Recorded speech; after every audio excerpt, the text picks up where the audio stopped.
Hello, everyone, and welcome to today's afternoon panel.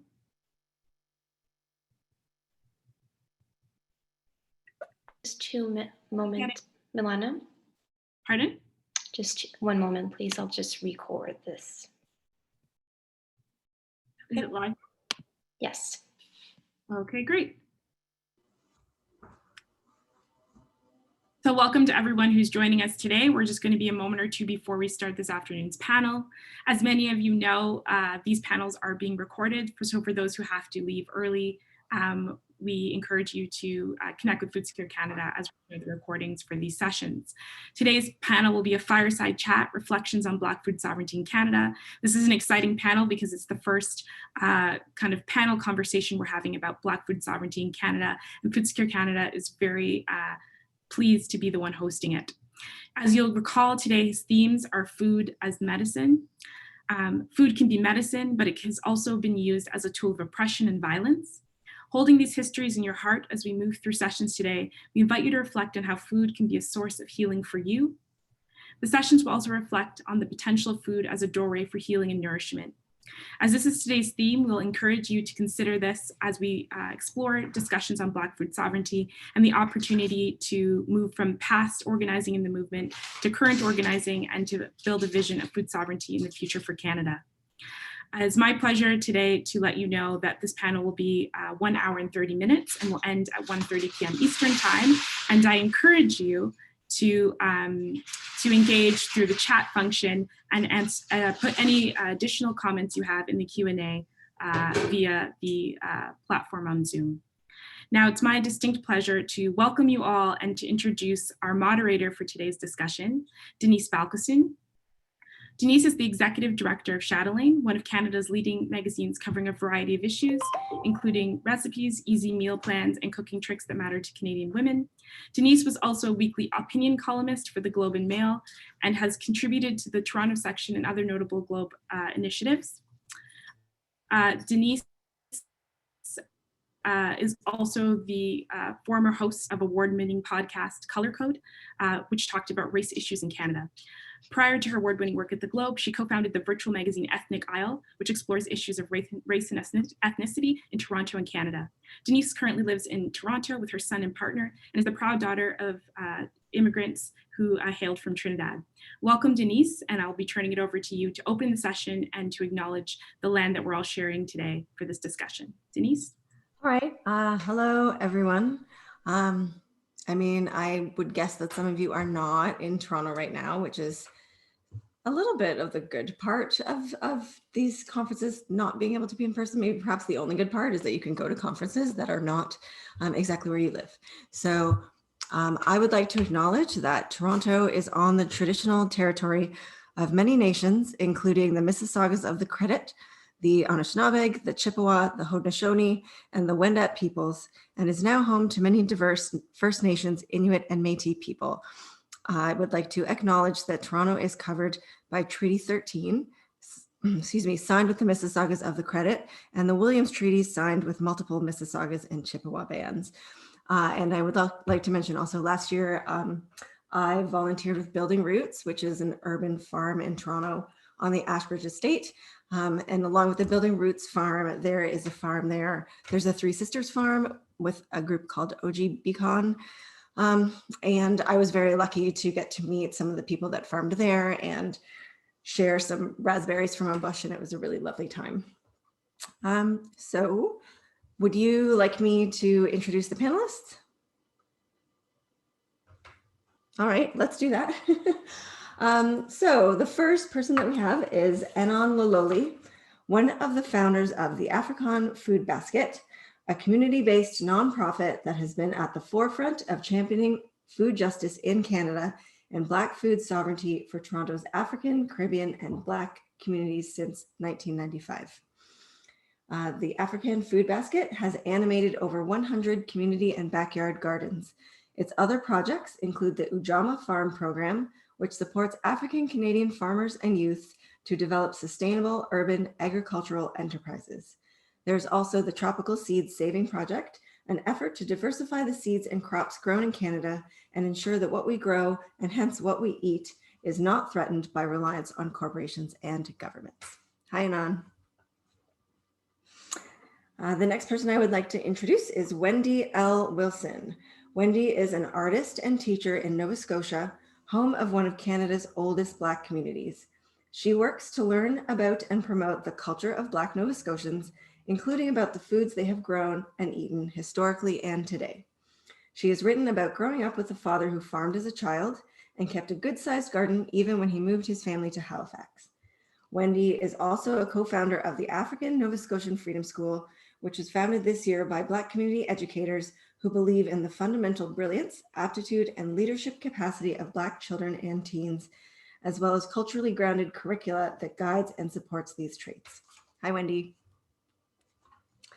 And our third panelist is Cheyenne Sundance, the founder and farmer at Sundance Harvest, an urban farm centered around food justice in Toronto. The program strives to provide resources, knowledge, and guidance for youth who are marginalized within the food system to start their own food and land sovereignty movements, create their own urban farming practice, and to eradicate institutionalized racism within the food system. Sundance Harvest runs a free urban agriculture mentorship program called Growing in the Margins, which nurtures and grows the farm projects of BIPOC, LGBTQ2S, and youth with disabilities from seed to harvest. I'd also like to note that the average age of the Canadian farmer is 55. And I pulled this off the internet, so I don't know how old you are now. It says you were 23 when this was written. How old are you now, if you don't mind me asking? I'm still 23. All right. And I'm sorry, did I pronounce your first name correctly? It's pronounced Cheyenne. Cheyenne. I had got it. So thank you all for being here today. We have a lot of things to talk about. The idea of Black food sovereignty in Canada is, of course, a very big topic. I thought that I would start with a question for Wendy, since she lives in what is Canada's oldest Black community. Can you tell me a bit about the food histories that you've seen there or learned of there? And I thought that Cheyenne might also be interested in talking about the actual ability to have land of your own, because when Black people came to Nova Scotia, that was a promise that was not always kept. And to this day, it's been one of the reasons that food insecurity is such a big deal in those communities. Right. Well, thank you. I want to first acknowledge that we are in Mi'kmaq territory, the ancestral and unceded territory of the Mi'kmaq people. I also want to acknowledge my African ancestors who without it would not be possible for me to be here today. So, and thank you for allowing me to be part of this panel. First, what I'm going to do is I am going to introduce you to the history of African Nova Scotian people in this province to give you some context. So we are over 50 historic Black communities strong. Gentrification is currently changing this dynamic. African Nova Scotians have been in this province for over 400 years, closer to 500 than 4. And since that time, we've been using the same recipes and cooking methods. In the beginning, it was the land and the sea as well that sustained us and allowed us to survive against all of the odds. From the time we arrived during the first big migration after the American Revolution, 1782 to 1785, that was followed by the Jamaican Maroon migration in 1796, and the War of 1812, which brought some of my people here to a community called Fall River in Nova Scotia. And in the 1900s, there was the last historic migration of steel workers that went to work in the steel plants in Cape Breton.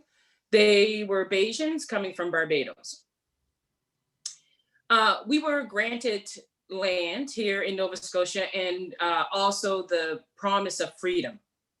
So most of the land that we were quote unquote deeded was not fertile. It wasn't the best land. It was usually located on the outskirts of cities and towns. And thus we are still in dispute of some land titles here in Nova Scotia. One of the things that we do have in Nova Scotia that is different than probably a lot of other populations across this country is that we own land here collectively. So with 50 historic Black communities, we are rooted in the land and we consider this home. So even though the situation and the circumstances were difficult, the environments were harsh, we were able to figure out how to make things work for us, but not without the help of our Indigenous brothers and sisters, the Mi'kmaq. We brought our recipes from the South and our cooking methods, and we married those with traditional Nova Scotian recipes and Nova Scotian staples. And we added spices much like our African and Caribbean kin. African Nova Scotian food is a collection of very specific recipes, cooking methods, and spices. And it's continuously evolving. And for people of African Nova Scotian descent, also known as Scotians, we refer to ourselves as Scotians, food is a huge part of our culture and any culture. Not only, it's not only about the way it nourishes our bodies, but it also allows us to socialize, create community, and most importantly, it gives us power and ownership over our health. Most of our communities have very little access to healthy food within the community. So quite often, people have to travel outside of the communities to go to a grocery store. I kind of grew up at the cusp of a time, an era where we actually did have a grocery store in our neighborhood, but I also grew up in an urban core. Many of our African Nova Scotian communities are in rural landscapes. So unfortunately, Black folks are more susceptible to disease related to food and food production. And as a result, many of these factors currently are beyond our control. So as I mentioned, I kind of grew up during a generation when many of the farms were handled by the men and women in our communities. So we were able to eat from the land. My family ate, I'm 51, so my family ate, I came from an era where we ate evening meals together. And we ate food that did not come with labels or instructions. Everything was peeled, cut, or chopped by my parents, but mostly my mom. My father was considered the medicine man around the house. And he was able to put together traditional healing foods and medicines so that we didn't visit the pharmacy often. We had our own mix of herbs and potions that we used to keep us healthy. He used his hands to farm the land. And so the difficulty right now is much of the today's generation is far removed from the land. And this has a dear cost to us and the community. So this is where the work that I do comes in. I believe we can obtain Black food sovereignty by building institutions and infrastructure with a particular focus on the youth, giving access to education and opportunities. So some of the organizations and boards that I sit on here in Nova Scotia, one being the African Nova Scotian Freedom School, we were able to teach students about food and land ownership. And I co-founded an organization called the Nova Scotia Black Women's Alliance. And what we've created is a platform to connect practitioners to community in an effort to educate. And most recently, one of the boards that I got connected to is an organization called NEST. And NEST stands for North End Startup and Training. We're able to provide training and microloans to Indigenous and also African Nova Scotian folks. I am involved in some youth programs, the Community YMCA, and a program called the North End Opportunity Fund, where we provide opportunities for youth to participate in education and recreational activities. But lastly, I want to talk about a board and a program institution near and dear to me. I was able to acquire my master's in Afrocentric leadership through the Afrocentric Learning Institute, ALI. And we are currently working on a plan and a mandate to build a brick and mortar Afrocentric school. So I guess at the heart of all of this is community.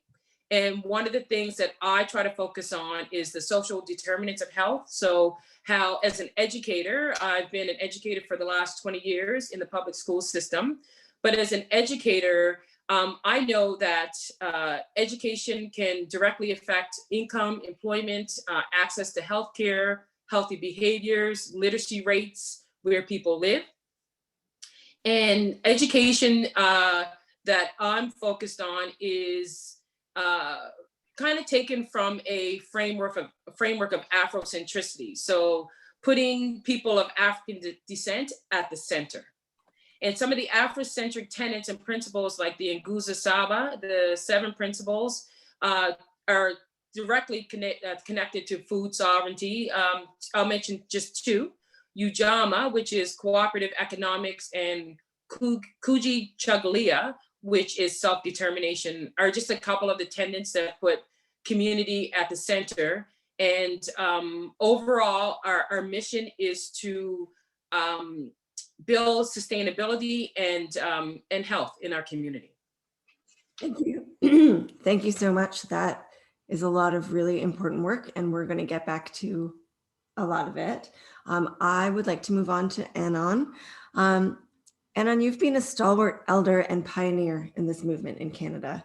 And I was wondering if you could talk a bit about how the Black food sovereignty movement has evolved. And it would be wonderful if you could include 1 or 2 things that you're most happy with, that you consider most successful, because sometimes, these are all very tricky and stubborn issues, and it's nice to talk about the things that have worked as we go forward. Okay. Thank you, Denise. I must thank the creator for this day, for having me here. Thank my ancestors whose shoulders I stand on, and all the elders in the community who I learn about food sovereignty and food security from. 25 years ago, I came out of college, and I'm originally a musician, a reggae musician, and I could say that I played in one of the most dynamic reggae groups in the 80s in this city that really set me on a course of social justice, to what I should look at as a person. Conscious reggae music that was in the period when Bob Marley was alive, and they had lots of conscious thoughts flowing through the air as a young person. Being conscious and knowing about social justice was popular culture. As I came out of college in 1995, I wanted to start a vegan. I'm a vegan for the last 40 years, and I wanted to start a vegan restaurant as I come out of college. Actually, that was my final project, was how to set up a restaurant. And by luck, there was some funding for a program in the citizenship ministry, and I applied for it. I just come to school and I got the funding, and we decided to start the African Food Basket. And the African Food Basket started as a non-profit food buying club. It's something similar to Food Shares. I don't know if you're familiar with Food Shares, Good Food Box.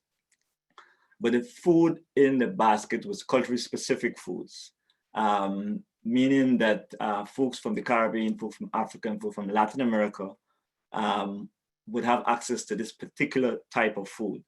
The reason why is that around that same time, when I came to Canada 40 years ago, when you think about a grocery store, you think about a Jamaican food store, a Jamaican corner store.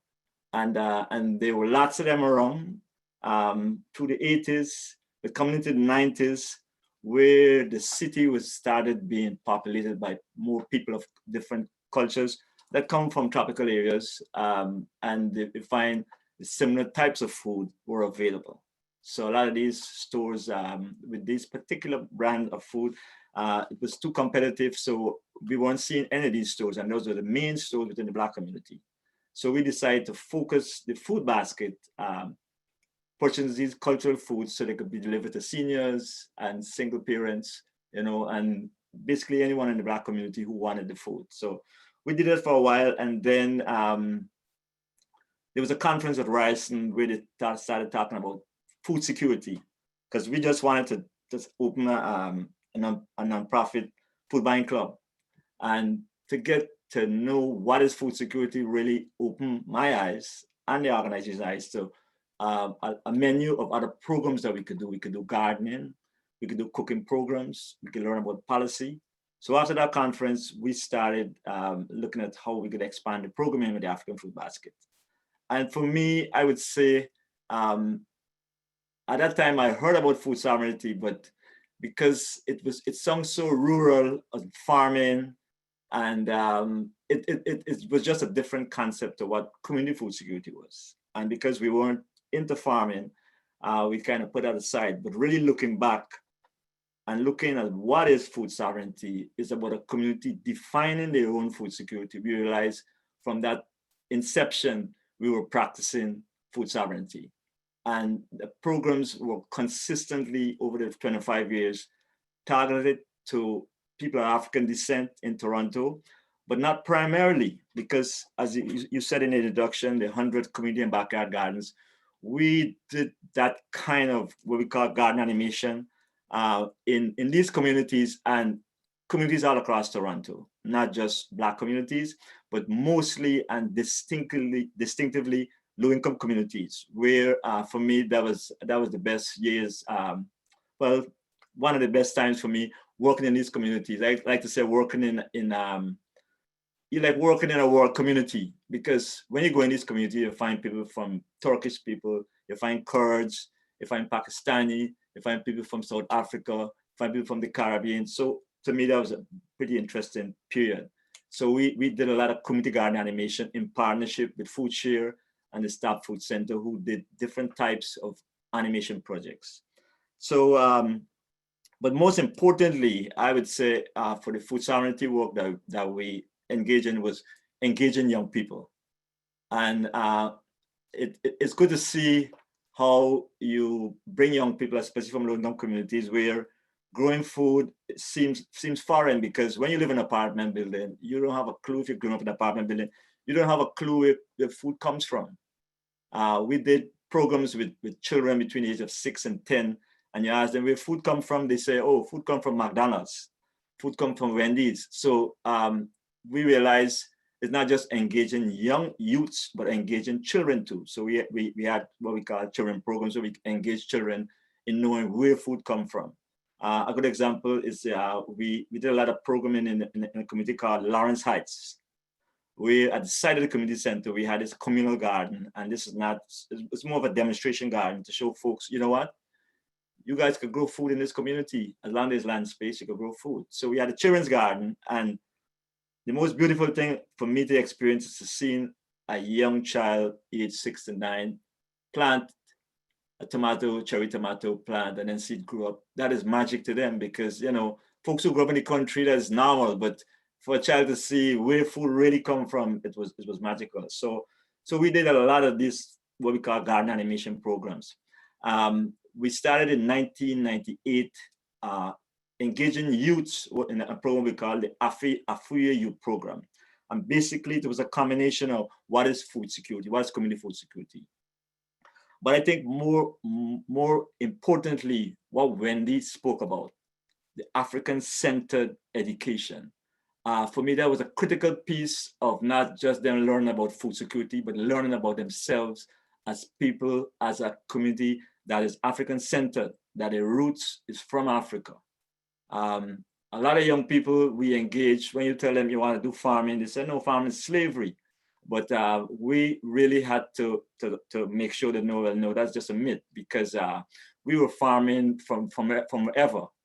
If you look in the Egyptian pyramids, you can see Black folks have been farming, you know, for a very long time. So the historical context of food security was very important for us.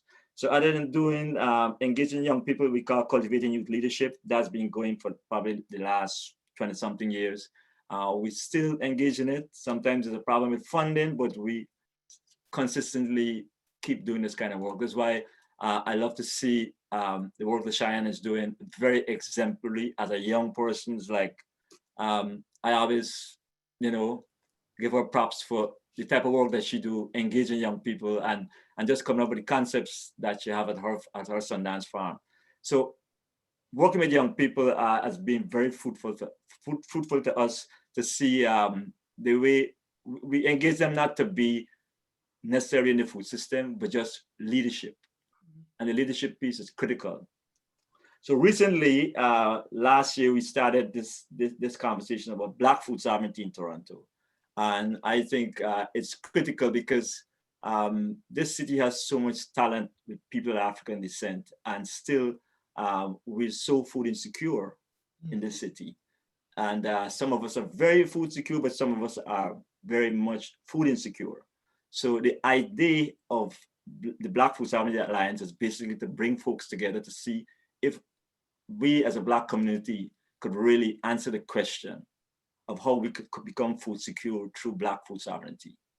So that's the foundation. In the next 2 weeks, we're going to be having the first gathering of folks in Toronto, and we intentionally wanted the conference to be in Toronto because it's the largest Black population in Canada, and the diversity in this city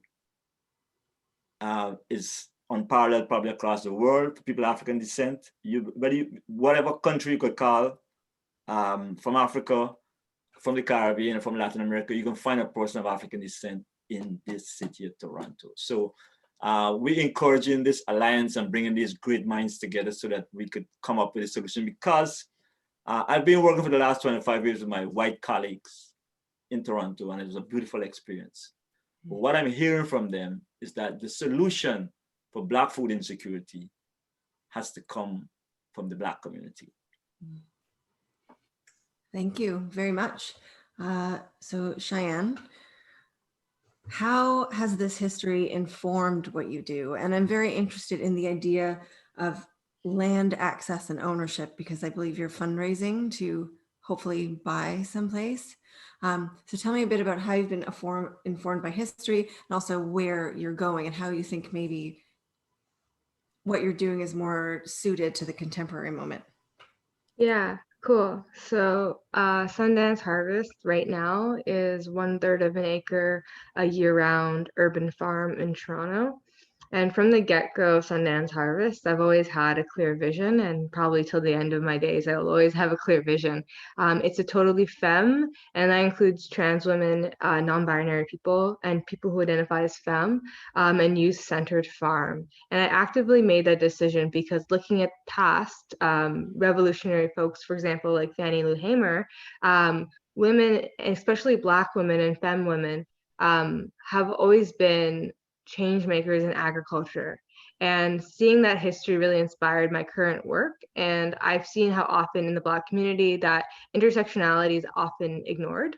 To be Black is one thing, but to be a Black woman, to be a Black queer person, a Black trans person is a whole nother thing and another layer of oppression. So I really wanted my farm to target those issues, but also be a space for community for those Black feminized people and Black people who are non-binary and trans.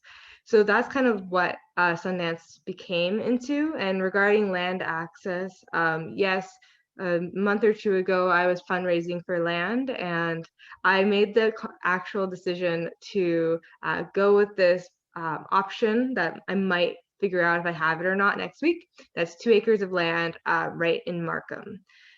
Initially, I was actually going to buy a farm in the Chatham-Kent area because there's a lot of history, Black history in that area regarding agriculture. But many of the youth in my Growing in the Margins programs decided that it wasn't close enough for them because it's about 3.5 hours away. And Sundance Harvest is basically, the foundation of it is Growing in the Margins. And Growing in the Margins is a seasonal 12-week mentorship program that's completely free for youth who are 18 to 25, who are BIPOC, queer, trans, two-spirit, and non-binary, and youth with disabilities. And in this program, youth sign up and they put in a cover letter basically talking about their projects. And from week 1 to week 12, from seed to harvest, I mentor them on their projects and their ideas. And many of these youth, if not almost all of them, start their own projects. And this fall mentorship cohort is so revolutionary and radical. For example, shout out to Aaliyah, if she's listening to this. She's starting a 1/4 of an acre farm in Guelph next spring. And many of the youth are starting really innovative urban agriculture practices. One of the youths want to start a mushroom operation, a mushroom growery, which is really cool. Another one wants to start a Black femme-centered community farm in Toronto. So a lot of these youth who go through Growing the Margins usually have the same ideas of food justice, but also community-based agriculture. But regarding land access, I've decided that I personally will always stay in the city, but I will eventually want to have a rural place to grow food in on a larger scale.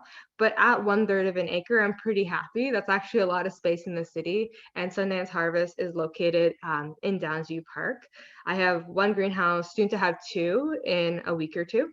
And then I have about 10,000 square feet of land. So in this space, I can pay myself a living wage and my staff a living wage because with farming, as many people know, unpaid internships are a common mainstay, and that equals to exploitation because I do think that workers need to be compensated. So Sundance Harvest doesn't believe in volunteerism because if someone volunteered on my farm, they'd be putting money in my pockets, which shouldn't be there.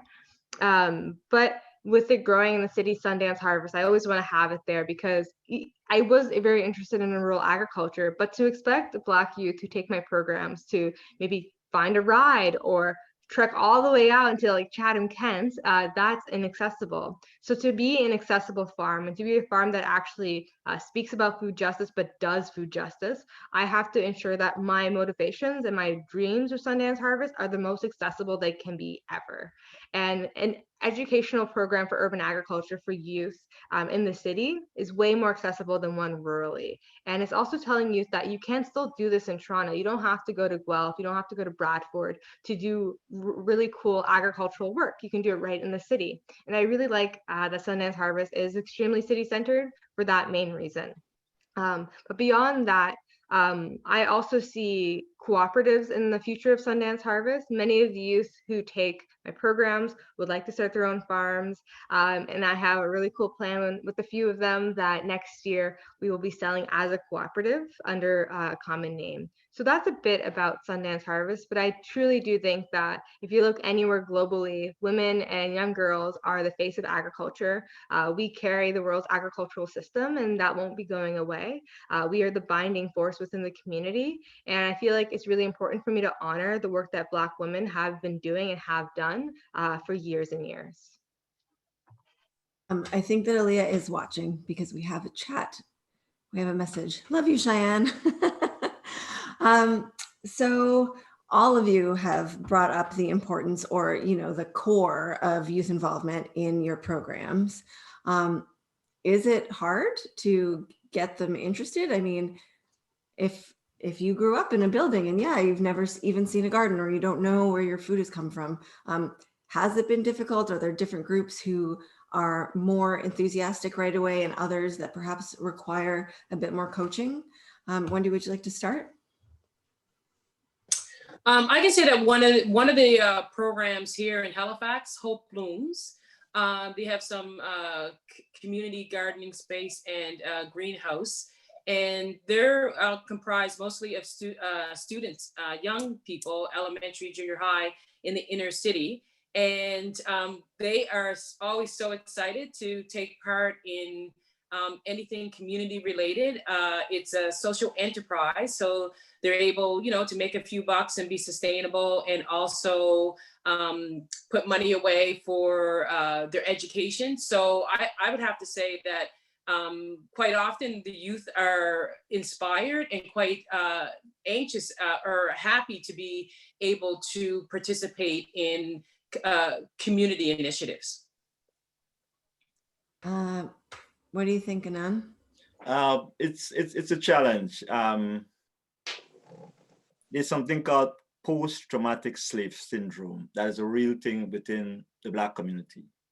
when you work for 200-300 years enslaved, working on a plantation, it could be a traumatic experience. So a lot of young people would say, they would say, well, working on a farm or working in a garden, it's slavery. And that's why the African-centered perspective that Wendy was speaking about with the African-centered school is critical for them to know that, no, that's not it, because we got to be food insecure. We got to provide for ourselves. So it is a challenge, but as I said, for us, the more conscious a Black youth is about their history, it's easier to engage in them with farming, community gardening, and that kind of stuff.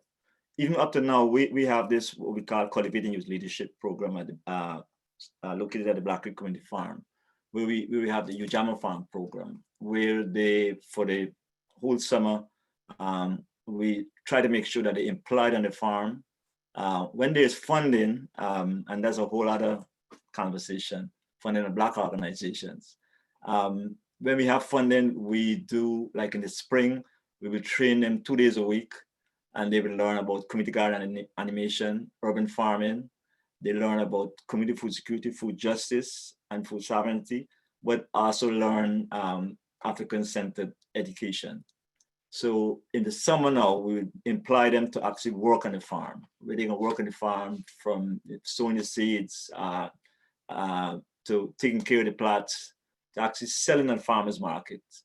And it's always a situation, you don't know if you're getting funding this year, getting funding. So, but we're looking to make sure that we get core funding to continue the program, but it is a challenge.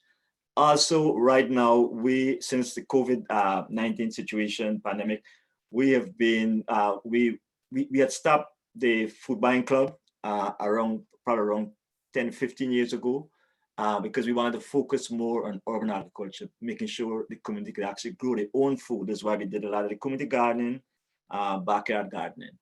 But since COVID-19, we started this program called Black Food Toronto, where people of African descent all across the city, and they're the most affected by COVID-19. If you look at the numbers, if you look at the communities that are affected, it's around Northwest Toronto, and also around Northeast in Scarborough, where you find there are the large Black communities. So we have this program called the Black Food Toronto, whereby people within the African Canadian community could order these baskets and could be delivered them for free. So we've been delivering 300 to 400 baskets every week across the city. Engaging our community, that's why we need to come together collectively as an alliance to make sure we could have our collective conversation of how we could engage our community. So Cheyenne, instead of asking you about youth, to me, you are a youth. I am. So how did you get involved in urban farming? Like, did you grow up with it, or what was your start? So I would say, like, to start off, Sundance Harvest, luckily, I think, never has an issue with getting youth to be interested in agriculture, even Black youth. And I think it's because when I started Sundance Harvest, I knew that I can't just tell Black youth to come and farm with me if they don't see that they can actually do it and make a living from it. To expect Black youth to be volunteering on the land and to be working to growing food and not actually benefit from that process, whether that be through community making, through making friends, or also through actually having a job that pays them a fair wage, or even them starting their own enterprise, would be one of ignorance and also one of privilege for me to do that as a farm for profit.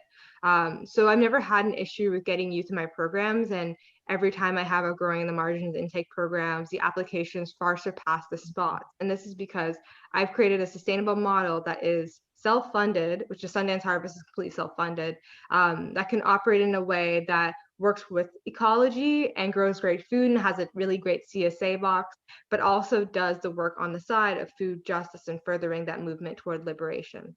So I would say I really started my farm with the idea that when I was getting into agriculture, and to answer your question, I got a bit into agriculture when I was around 18. I went to Cuba for a bit to hang out with some friends, and I was doing some political resistance work in Cuba. And I didn't know anything about agriculture. I grew up in an area where there's really no, not even a community garden. I didn't even know how a carrot grew when I was a kid. I also never really went on field trips. I never really saw farms. So when I went to Cuba when I was 18, my friend had a bunch of chickens and lots of like tobacco and cavasso root and like sweet potatoes. And I was the one that was taking care of that every day because they were self-sufficient. So I learned a lot about agriculture, but most of what I've learned today regarding market farming and that kind of growing is actually self-taught. But when I turned, I would say 21, so I guess 2 years ago, I started actually becoming interested in agriculture when I came back to Toronto from my travels. And then at that point, I decided, well, there is no organization in the city that I felt like was reflecting what needs to be done, especially as a Black woman. I didn't see that intersectional approach to agriculture. So instead of trying to work with the system, or maybe working within the confines of a system that I knew would never actually provide me what I needed, I just made my own. And I feel like I've always done that. I'm a very stubborn Aries, and probably without a doubt, that'll be how I will be until I die. But I've just decided to make Sundance Harvest because there was nothing that was actually answering the solution that I was looking for. And I'm really happy to say that I think most of the youth trust Sundance and they go to my programs because it is very vocally anti-colonial, anti-homophobic, anti-transphobic, all that stuff. And they know that they're coming to a space where they'll be respected, their pronouns will be heard, and their voices will be furthered in the movement. And when the youth finish growing the margins, I don't just say, oh, bon voyage. I actually connect them with opportunities, whether that be land or also people that I know that they can work with.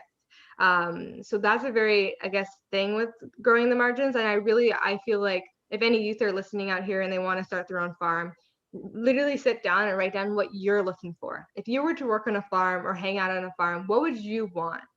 And then just make that. And that's kind of how I did it. It's actually pretty simple. And I feel like it seems like it's a hard thing, but it's really not. Yeah, cool. It's also not because of you. It is you personally as well. I am also an Aries and I headbutt my way through journalism in Canada, which has its own issues. So I'm sorry, I didn't know that you all had been sent these questions before and were expecting these specific questions. As the Black food sovereignty movement grows and evolves and geographies of place and intersectional identity shape the movement, how has language, goals, and challenge changed? What is the difference between, for example, food sovereignty versus food justice? Do those two things look different from each other? Whoever would like to go first. For me, I would say probably at the beginning of the food justice movement, I am honored to be part of that.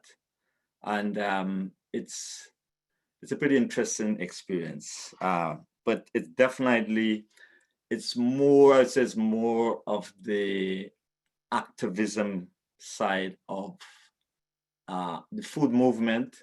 The food sovereignty focus is, I say, it's more defining the mode of how a community would be able to establish themselves, if it makes sense. Because the food justice movement, that's where I learned, I have a history looking at racism as a writer and as a musician. But in the food movement is when I really got the knowledge of white supremacy and entitlement, and learning more about the whole concept about racism and the oppression of racism, and analyze, because I was a part of a group called the Community Food Security Coalition of North America, and it's something similar to Food Secure Canada, but it was more American. But they said it was not America, but it was more American based. But Canada was a part of it, and I attended these conferences, and for me, it shows the evolution of the food justice movement, and I could say it safely started probably in the mid-90s.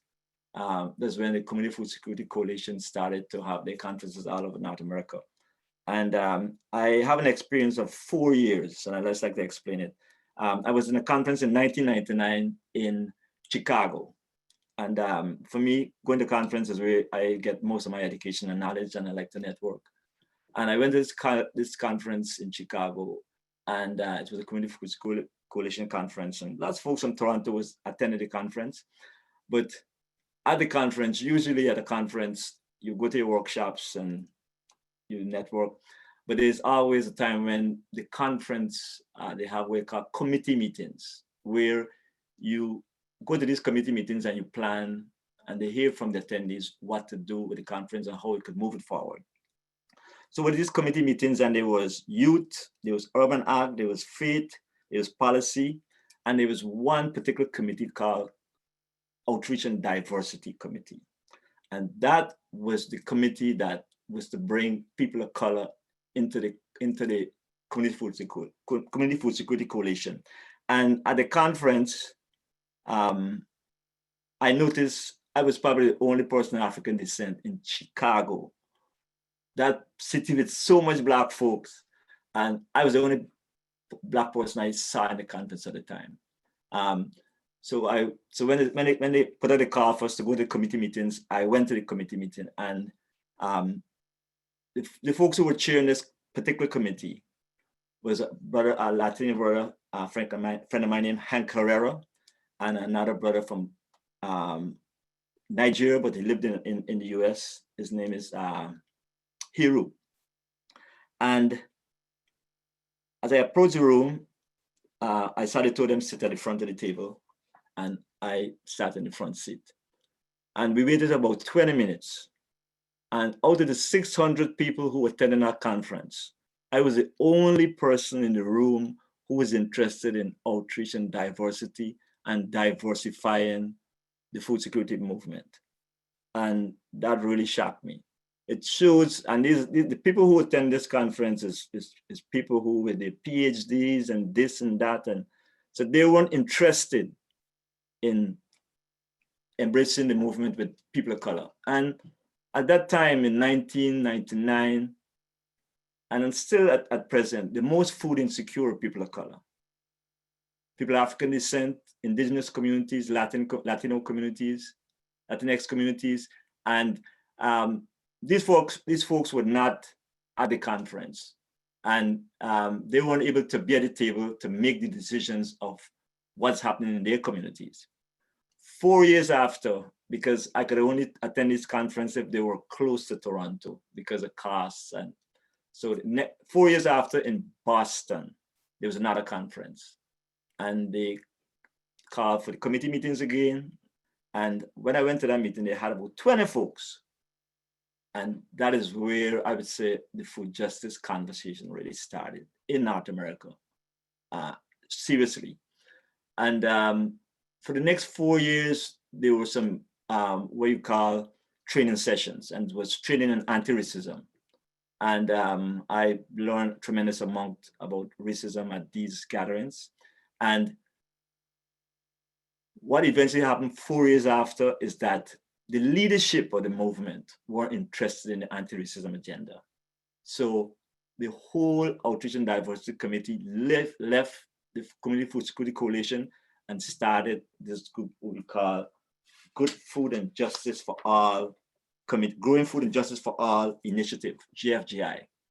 And this was housed in Milwaukee at Growing Power. Some of you may know Growing Power, a very historic Black institution. And so these 3-4 years period is where you find that the food justice movement start to pick up steam. Now, for food sovereignty, it seems as though now this food sovereignty movement is now getting in gear and it's moving forward because, as I said, the food justice is more activism, but the food sovereignty, you know, when you're gonna be sovereign is when you really look after yourself. And I think this is where we need to be as a people, to be food sovereign. So when you talk about, or when we speak about sovereignty as people in Canada, that brings up, I think, a tension. If Black people and marginalized communities need land to be food sovereign, what is the tension there between justice for Indigenous people and their land sovereignty and their land back? And Wendy, I thought I would start that question with you, since the lobster situation in Macmackie was in the news. It was such a big deal in the past couple of months. And so I would think that in Nova Scotia, it's a conversation that's perhaps more top of mind. Thank you. So here in Nova Scotia, the Mi'kmaq and the Indigenous Black communities work in alignment with each other. We fully support each other in our efforts. And right now, I think I mentioned a little earlier that there are some issues with land grants for people of African descent who have lived in their homes and on the land for hundreds of years and yet do not own title to their land. And so our quest for justice in terms of land ownership are definitely in line with our Mi'kmaq brothers and sisters. And so we work in collaboration with each other to hopefully solve some of these issues. But I also want to just, if you don't mind, just go back just a quick minute just to piggyback on something that Anand had mentioned a couple of times, and that's the language around post-traumatic slave syndrome, which last week we were lucky enough to have Dr. Joy DeGruy be on our platform. Yes, Dr. the authority on post-traumatic slave disorder or syndrome. And she was able to give us the language and the context for many of the things that kind of play out for us right now as African Nova Scotians and as people of African descent. So I wanted to be able to mention that this post-traumatic slave syndrome is something that affects us all. And if you are looking for an interesting read, it's Dr. Joy DeGruy. Check out her book and it will give you there you go. And also just what you had mentioned a little earlier around language and intersectionality. But with language, I'm an educator, so my area of expertise is in education and specifically elementary education. So that's what I kind of involve myself in on a daily basis. And so this Black food movement, the Black food sovereignty, Black food security, Black food justice, it's new terminology to me and certainly new terminology to a lot of people in my community. So what I would like to see is how can we take, theory and turn it into practice? Because even though these are terms that most people in my community might not be familiar with, there are things that we've been doing. We've been practicing the food sovereignty movement, just using a different language. And when the questions first, when I was checked out the questions for this session earlier, I found the language quite academic and I found it quite dense.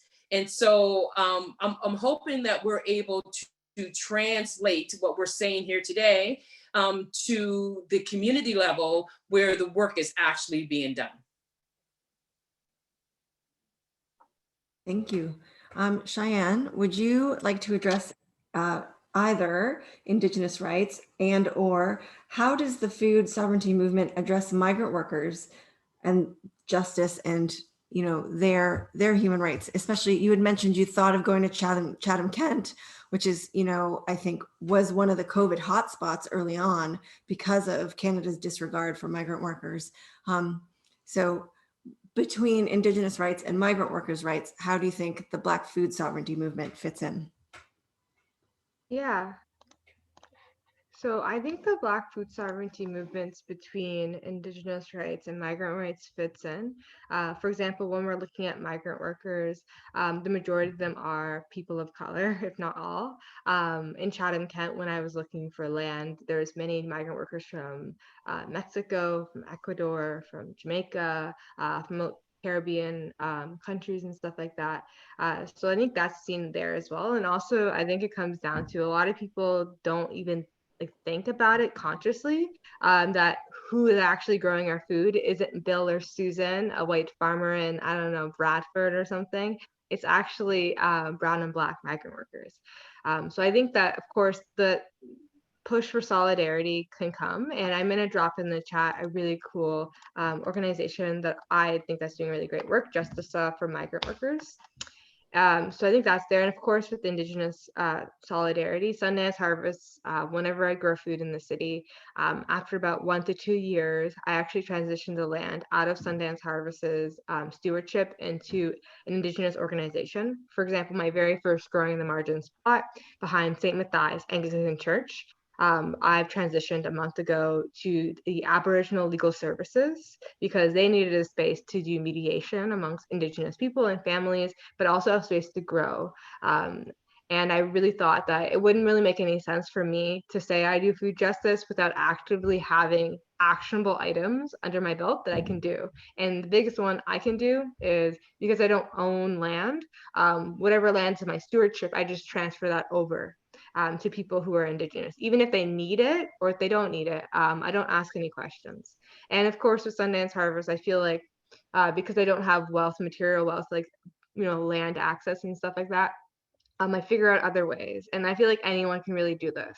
For example, I have a greenhouse, soon to be 2, and I grow over 500 tobacco seedlings to maturity each spring. And I give that to my friends who are Indigenous, to organizations, or even Indigenous families that want to grow the sacred plants. I actively never sell sacred medicines. I always give that as a donation. And I grow a large chunk of tobacco every single season. I dry that myself, I hand cure it, and then I give that as well as processed tobacco to people who want it. So I feel like the solidarity can be seen in that way. And for me personally, I always try to ensure that if I'm growing on this land, I should be in relationship with the original land stewards, because if I'm not, then I'm doing the land a disservice as well. So those are my feelings regarding it. But I overall do think that making these issues more accessible would probably get more people on board. And of course, talking about the realities that migrant workers face, especially during COVID-19. Few articles came out about that. But I do think the link in the chat can also help people mobilize more. I would just like to add in relation to Indigenous food sovereignty has inspired me very, very much to see, and it's something, you know, the big elephant in the room is white supremacy, and how we navigate white supremacy.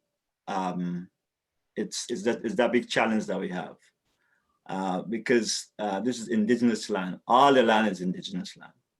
This land was stolen, and my foreparents were brought here enslaved to work these lands all over North America. A lot of times it just feel like it seemed that there wasn't slavery in Canada, but we worked this land in Canada. They like to speak about Harriet Tubman bringing folks to freedom in Canada, but it wasn't only freedom in Canada. I know Wendy and her tradition could speak to this. It was slavery in Canada.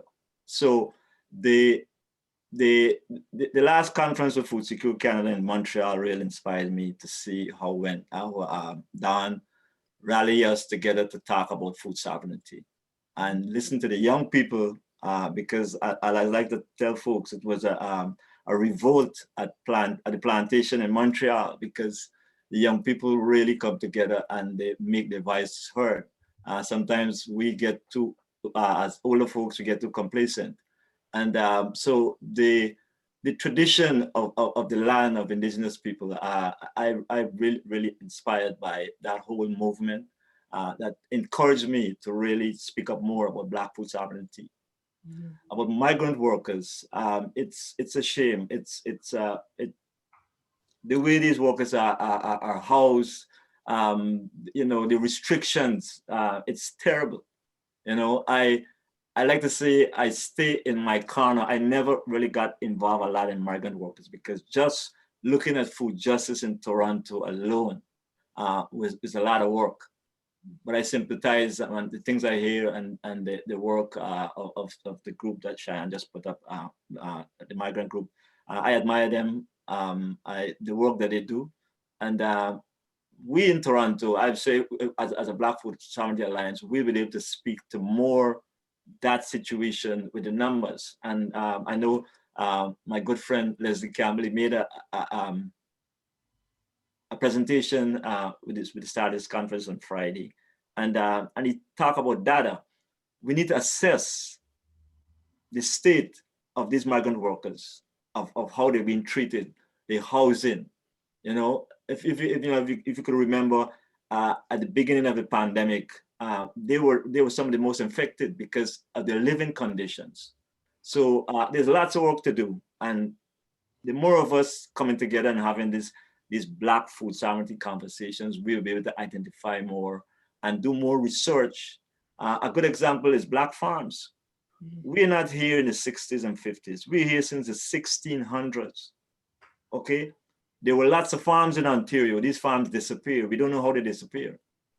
And because they're not race-based statistics in the food system in Canada, we don't know the reality of a lot of things. You could find out in the United States, there were over 1 million farms in the 1920s, but now they're probably just 20,000 farms. You could get, the state of the community when we have the data. So we need to do much more research on the state of Black food insecurity within Canada. I want to make sure that we have time for questions. So I'm going to go to the last question, and give each of you some time to answer. So if Black food sovereignty was achieved, what would it look like? How would Black food sovereignty approaches and work improve the lives of residents? ACB residents, is that, I thought that was the African food basket. Let's say of Black residents and everyone else in Canada, and address the broader issues of anti-Black racism happening in your community. And what role do you see for allies? So what would it look like for Black people, for everyone else, and what can everyone else do? I can start. Sure. I think it would look like being able to keep Black dollars in the community by supporting Black-owned businesses. Black food sovereignty means giving Black people agency and control over what goes on in their community. It's about self-determination and controlling our futures. It means employing community members and building institutions and infrastructure to support sustainability and health. And I'm going to just put a point blank, and one of the easiest things to do, a very concrete and measurable role for allies would be to seek out and support Black-owned businesses.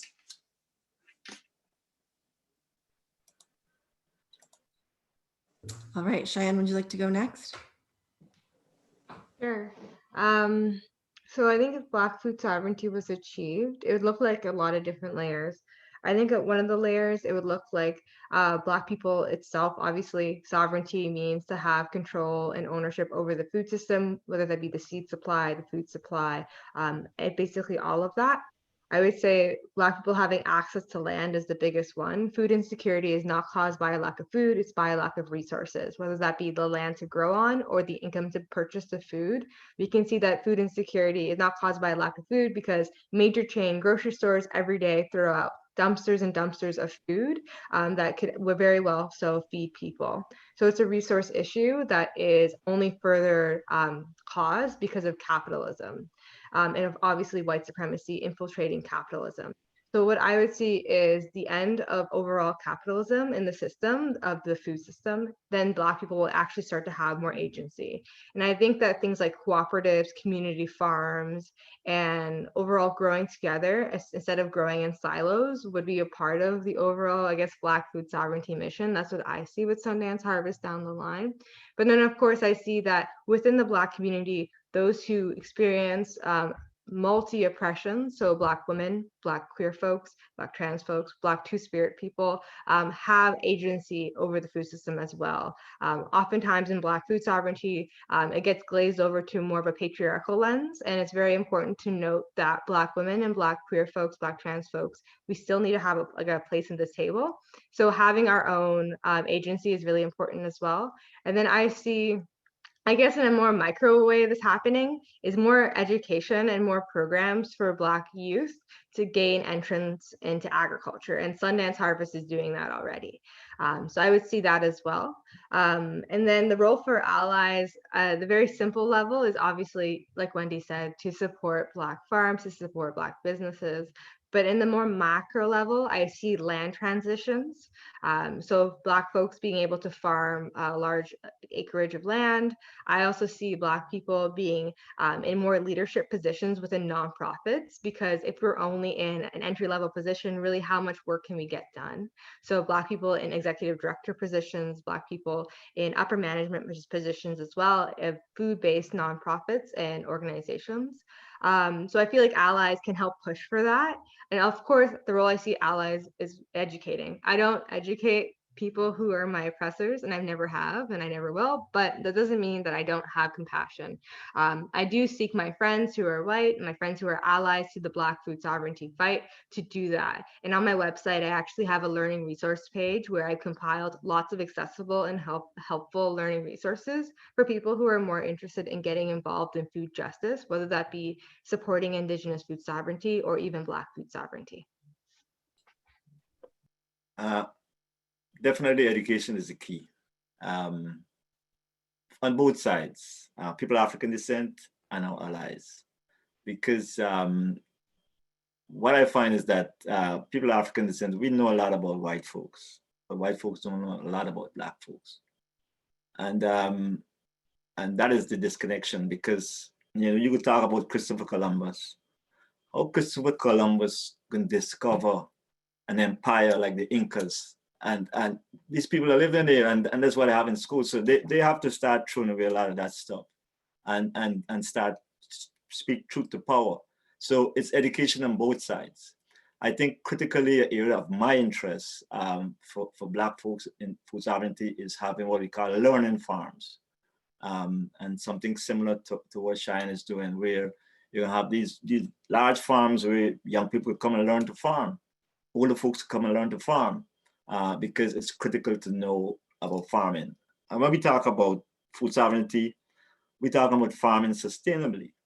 Now, the organic movement in Canada, it's a movement that's evolving, and it's evolving in a way that you could see that agriculture going in a different direction to be more sustainable. And I think if at the Black community, if we want to be food sovereign, we have to go within that direction of growing food that's ecologically safe. And for me, it's that anti-racism conversation that has to happen with Black folks and our allies in the food movement. We sometimes, this has been going on for a number of years, so it can take some time, but there has to have that anti-racism agenda of how we could work together, how we could know each other more. And I think that's a critical piece. The other situation, as Wendy says, I've worked with some folks in Detroit, the Detroit Black Community Food Security Network. And the way I got involved in them, I was doing my master's at York University. And I intentionally wanted to do my project at a Black school. And there was a Black school in Toronto, but there was a larger one in, and I did some work with this one in Toronto, but I did my placement at a school called in Soroma in Detroit. And I presented on, the work the African Food Basket doing. And it was a pretty interesting experience that the school started to grow their own food in the schoolyard, and they started to cook the food. And out of that experience, the parents of the children at the school started a garden network in the community.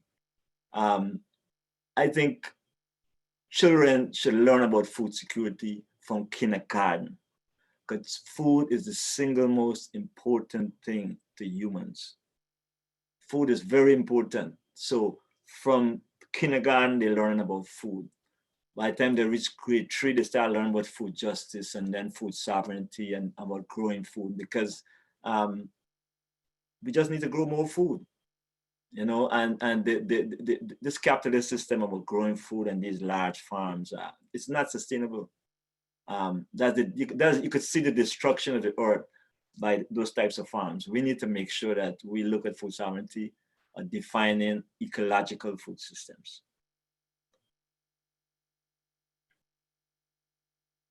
Thank you very much. I wanted you to know, Anand, that I took my son when I was working at the community garden last year, and he got very, very excited about weed picking. Yes. Yeah. Children are the best to work with in gardens. I love my work. I'm not doing as much these days, but I really love working with children in gardens. It's a beautiful experience. So thank you all for the panel. We're going to take some audience questions right now. And since this came up a couple of times, I thought I would go with this one. What are the sources? What are the potential sources of funding to access land and develop Black land ownership? Cheyenne, why don't you start? Because you seem to be good at it. So the potential streams of funding for Black land ownership.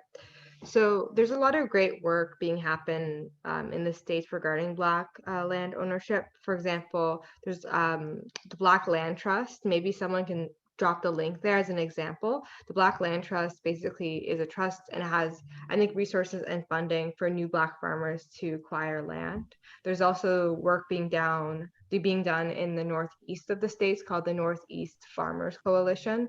That's also being done in collaboration with Soulfire Farm, which is a really cool farm folks should check out. So regarding in the States, there's a lot of work being done, and it has been done for a very long time. More so in Canada that I know of regarding agriculture for profit, there's really nothing being done as much as I would like it to be. So for me personally, Sundance Harvest never applies to any government or Fed funding because that's not the way Sundance Harvest runs. I like full control over Sundance Harvest and my programs and to ensure that it's not at all threatened by any other external funding. So I would say that community fundraising has been very beneficial for Sundance because everyone donating knows exactly why Sundance Harvest is asking for money. But more so, farming as a cooperative is probably the best bet.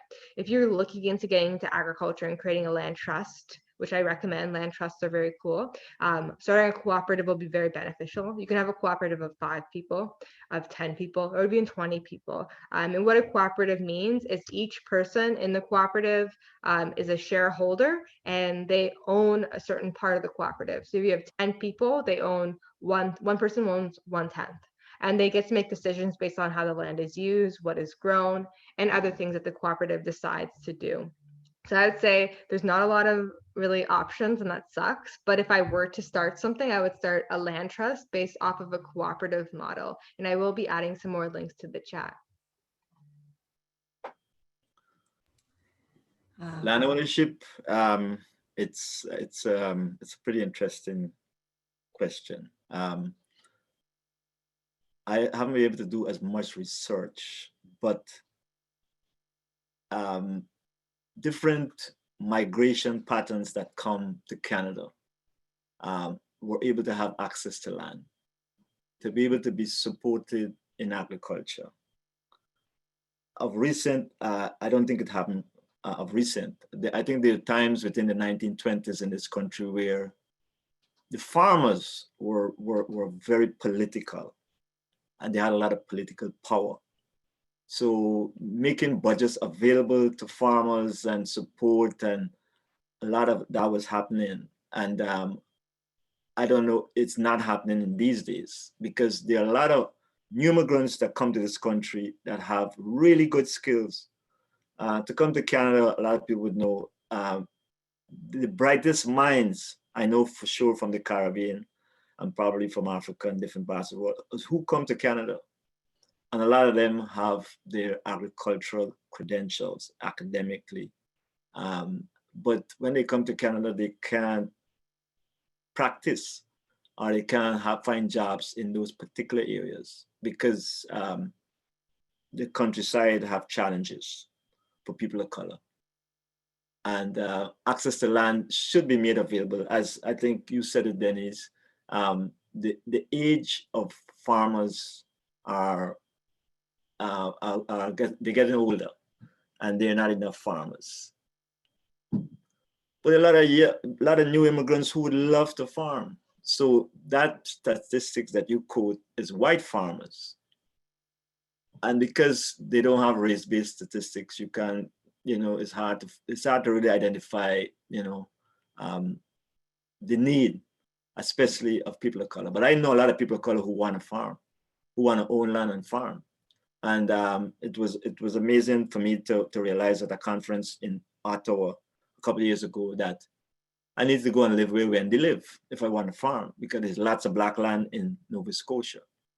And so the government need to do more. They say food is a human right, and there's a responsibility of the federal government to make sure new immigrants have access to land to farm. One of the things I noticed is that the food that is grown in Ontario is because of the history of folks from Europe who grow these foods. But lots of foods whether from India or China or even the Caribbean that could grow in Ontario that we don't grow that food. We import a lot of that food. If you give if land is available to these new immigrants, they're going to grow these foods. So the whole conversation of land and farming need to be had so that Ontario could be more self-sufficient. A good example, I heard this information from my good friend Wayne Roberts, that this city only have 5 days of food. Now, with the crazy things that are happening in the US right now, if they close up that border right now, it's gonna be total chaos, because if you only have 5 days of food, people are gonna be attacking Cheyenne or Little Farm and trying to steal that food because they don't have enough food. And you have people who want to grow the food here. So it's important that the government, the federal government and the provincial government make land available for new immigrants and folks who actually want to farm. Well, it's interesting, right? Because the federal government has said that Canada is increasing its number of immigrants that will take in every year to 400,000, but there hasn't really been a mention of, will that include migrant farmers? Will that include temporary foreign women who work as caregivers? Will it all be just people who, economic immigrants as they call them? I would personally like some more information on that. But first, Wendy, can you please tell me, how do you see accessing sources of funding for Black farmers and Black food sovereignty? So one of the things that I was going to say is that here in Nova Scotia, that one of the advantages that we have is that we own lots of land. So we have, like I said, over 50 communities throughout the province. And in a lot of those communities, you see the gentrification, you see in the rural communities, people leaving and abandoning the homestead. And I would like to see resources available to build infrastructure and programming so that people can return to the land. I am currently not aware of any government initiatives that would aid that in happening, but I know that we have collectively the land that we need to do this, so that acquiring the land isn't the issue. The issue would be the resources and building infrastructure to be able to do that. So another question we have is specifically, again, about allyship. And it's from an Indigenous questioner. How can Indigenous people be better allies to Black people in the food sovereignty movement? So Wendy, you said you are already doing quite a lot of work with Mi'kmaqi and other Indigenous communities. So can you speak to that a little bit more?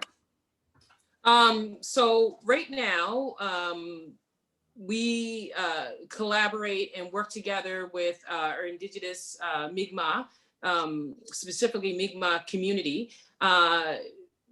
Within the city confines, we live quite closely with, there's not a lot of, I have to say, there's not a lot of representation of Mi'kmaq people in the different industries in education, healthcare.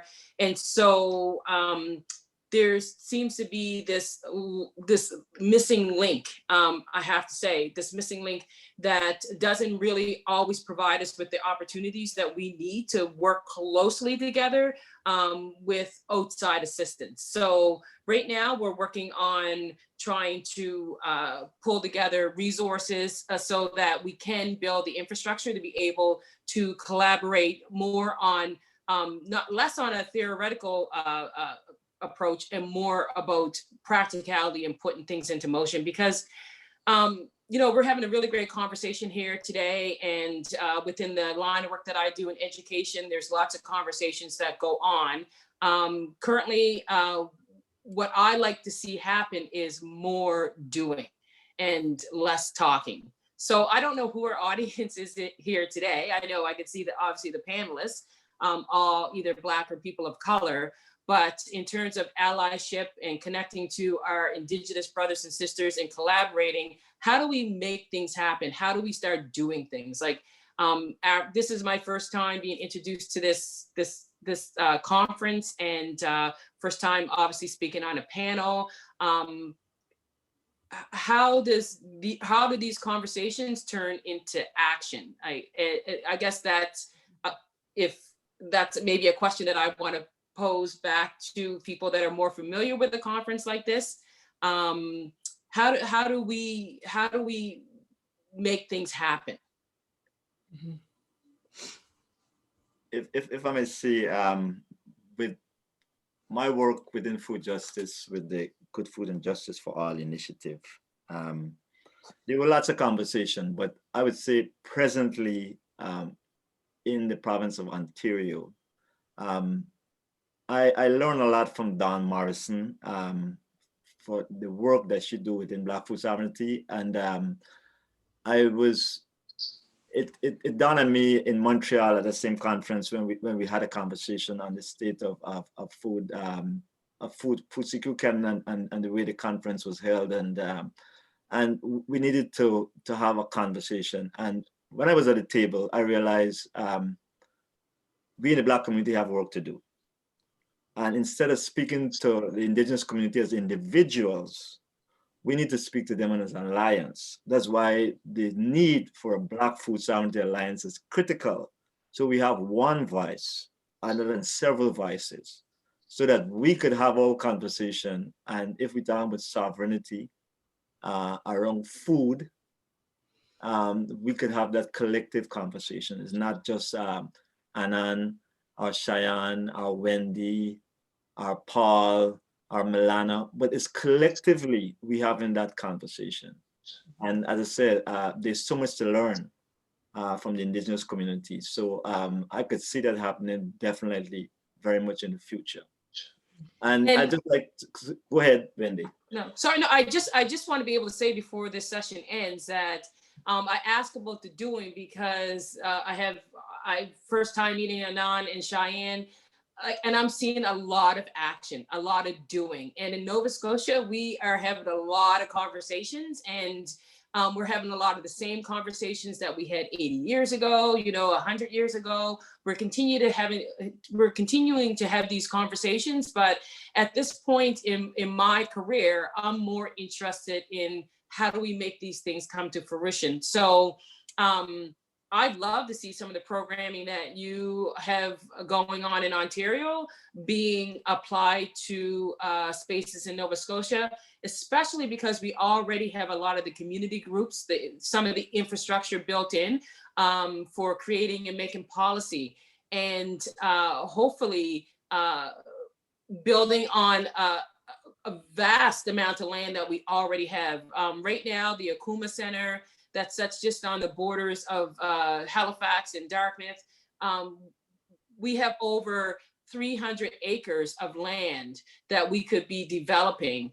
And right now it's at a standstill because of funding. I mean, you need funding to make it happen. So I would love to be able to collaborate with anyone on the call today or the panelists in making things happen in a place that has an historical legacy and the land that you need. I heard a quote today that I was very impressed by. It actually just caught my attention, and it said, they who control the land and the food control the population.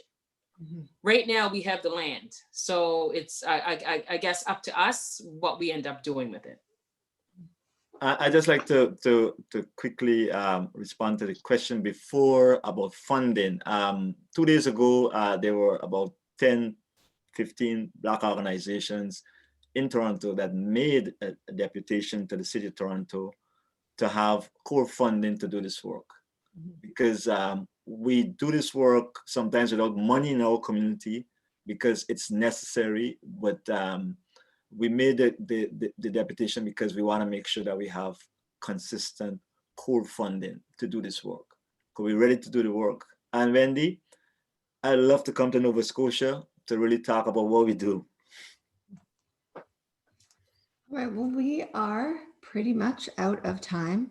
I would like to thank all of you, Cheyenne, Wendy, and Anon, for coming and sharing all of your knowledge and information today.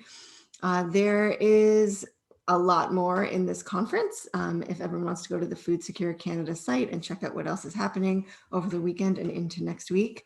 But yeah, thank you very much. And I'm sure that I will hear about all of you again.